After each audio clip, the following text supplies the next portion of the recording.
Nah kemudian soal mengurus umat ya, mengurus umat itu maksudnya gimana? Membuat umat jadi kurus atau mengelola hajat-hajatnya gitu, itu yang dimaksudkan. Kalau membuat umat jadi kurus ya kita tinggal tidur aja, kurus dengan sendirinya umat itu. Nah kalau kita harus mengelola hajat-hajatnya dengan cara apa, pakai apa gitu. Hajat mana saja yang harus kita urus. Nah kita ketahui bahwa Nahdlatul Ulama itu adalah organisasi keagamaan dan kemasyarakatan, sehingga bukan hanya hajat-hajat agama saja yang dikelola, yang diurus, tapi juga hajat-hajat kemasyarakatan, termasuk ekonomi, pertanian, pendidikan, kesehatan, dan lain sebagainya.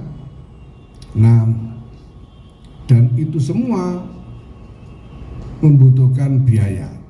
Tempo hari di dalam musyawarah nasional dan konferensi besar Nahdlatul Ulama yang kita selenggarakan di Yogyakarta, kami sudah sampaikan bahwa di antara komponen strategis untuk pengembangan NU ke depan itu adalah bahwa kita harus membangun suatu kapasitas keuangan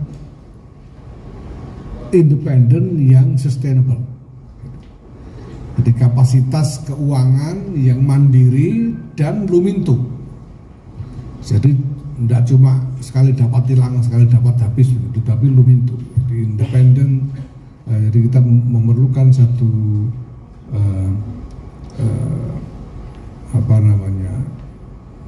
independent and sustainable financial capacity gitu ya. Nah, maka memang sejak awal, sejak periode saya ini, PBNU telah membentuk koperasi yang nanti anggotanya adalah warga ya. Dan kemudian koperasi ini bersama-sama dengan perkumpulan NU ya, join antara koperasi dengan perkumpulan NU sebagai perkumpulan nih, badan hukum perkumpulan, membuat join untuk mendirikan perusahaan. Nah perusahaan ini di berbagai bidang ya. Ada dalam bidang retail, ada bidang perdagangan dan lain sebagainya.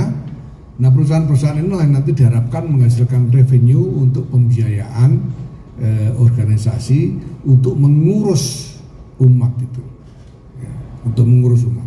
Nah bidangnya bisa macam-macam. Nah saya tahu ini dikaitkan dengan tambang, tadi sudah dijelaskan ya. Masalahnya itu bahwa ini pemerintah punya kebijakan afirmasi kepada ormas-ormas keagamaan ya. Mungkin sebetulnya ya mungkin ya ini khusnuzon kami yang paling dipikirkan mungkin memang NU mungkin karena NU punya umat begitu besar ya. Survei-survei mengatakan lebih dari separuh penduduk Indonesia ini mengaku NU. NU punya pesantren-pesantren yang jumlahnya sampai sekitar 30 ribuan pesantren, madrasah, ya, dan lain sebagainya. Yang untuk mengelola itu semua dibutuhkan sumber daya. Dan sekarang realitasnya kita sudah ketahui bahwa sumber daya komunitas, sumber daya komunitas yang diambil dari komunitas itu sendiri itu tidak lagi mencukupi ya, sehingga perlu ada intervensi dalam soal ini. Nah maka NU butuh revenue. Nah pemerintah kemudian berpikir untuk menyediakan kesempatan sehingga pada waktu pembukaan muktamar ke-34 di Lampung bulan Desember 2021 dulu, Presiden Joko Widodo dalam pidato pembukaan muktamar itu menyampaikan akan menyediakan konsesi tambang untuk NU. Itu beliau sampaikan dulu gitu di pembukaan muktamar. Itu artinya ya belum tentu ketua umumnya saya waktu itu toh karena baru pembukaan muktamar. Tapi artinya pemerintah itu berpikir untuk menyediakan kebijakan afirmasi untuk ormas-ormas keagamaan ini. Nah kemudian bagaimana NU menyikapi ini? Nah, NU ini pertama-tama seperti saya katakan butuh. NU ini butuh apapun ya, yang halal yang bisa menjadi sumber revenue untuk pembiayaan organisasi. Ya. Karena keadaan di bawah ini memang ya sudah sangat-sangat memerlukan intervensi sesegera mungkin.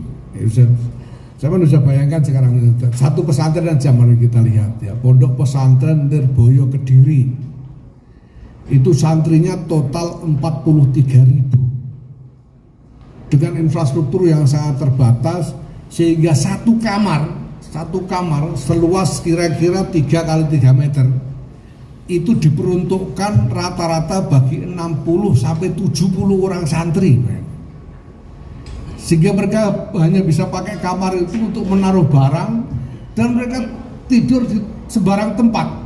Untuk tidur itu mereka harus tidur di emperan kelas, di masjid, di sembarang tempat karena tidak ada fasilitas kamar untuk tidur.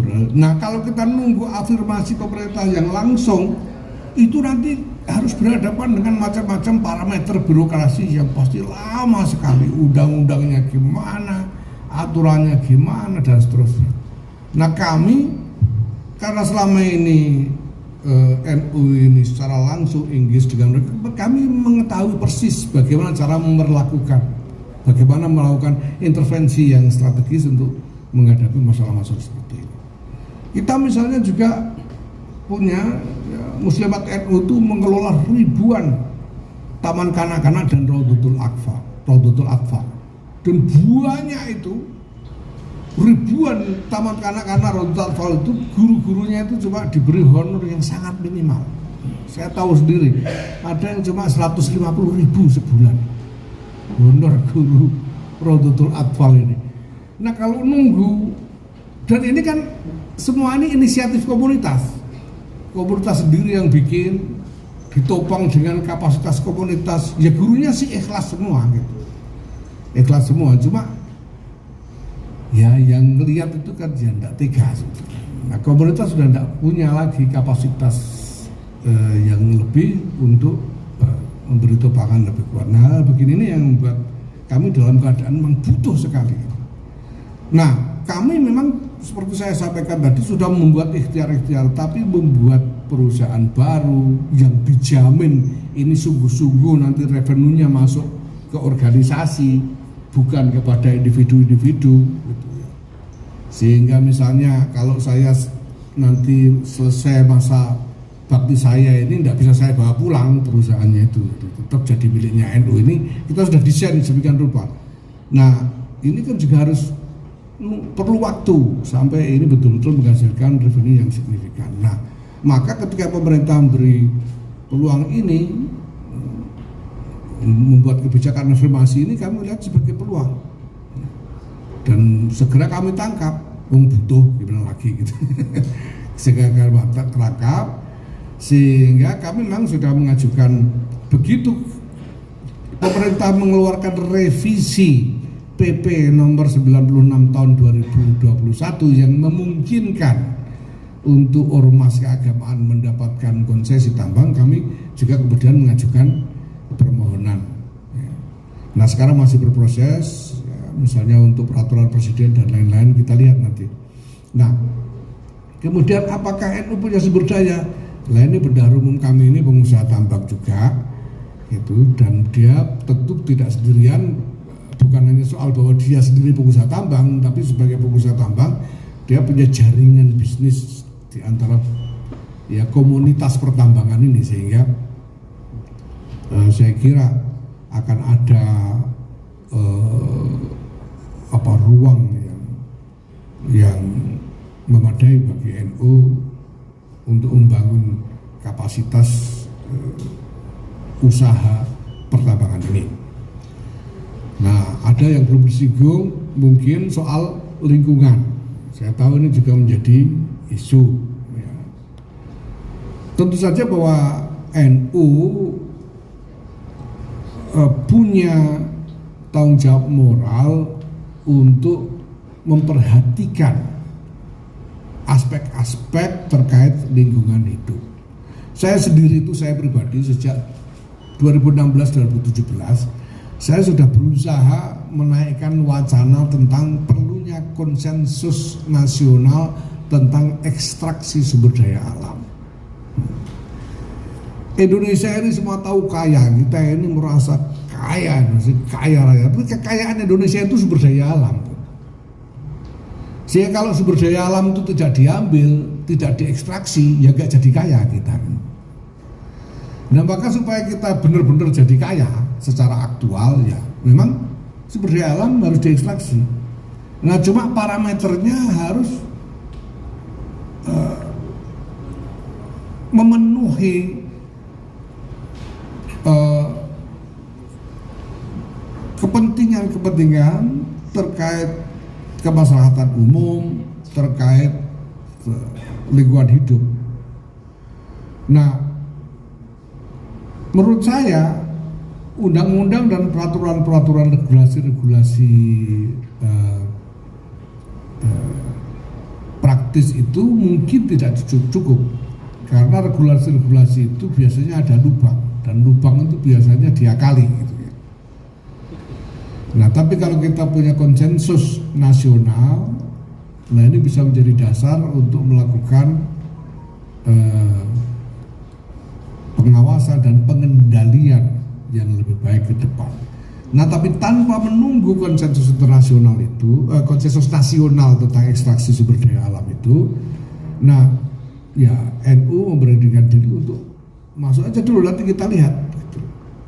Apapun juga NU punya, NU ini berangkat di samping karena adanya kebutuhan tadi, tapi juga dengan kesadaran akan tanggung jawab moral terkait lingkungan hidup dan kemaslahatan masyarakat secara umum. Nah ini semuanya kita perhatikan sejak awal.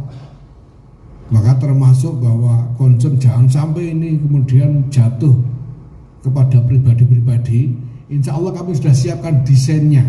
Jadi itu tadi termasuk bahwa desainnya itu kita bikin koperasi yang anggotanya adalah warga, dan kemudian join dengan NU sebagai perkumpulan untuk membuat PT yang di situ pejabat-pejabatnya ex officio.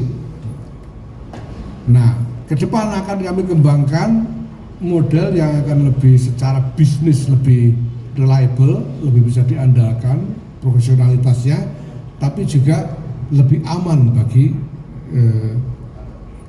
kepemilikan NU terhadap itu semua. Baru saja kami menyelenggarakan pertemuan yang eksesif dengan lembaga, dengan Lapas Dam untuk membahas desain, termasuk desain manajemen keuangan NU nantinya. Ya, masih.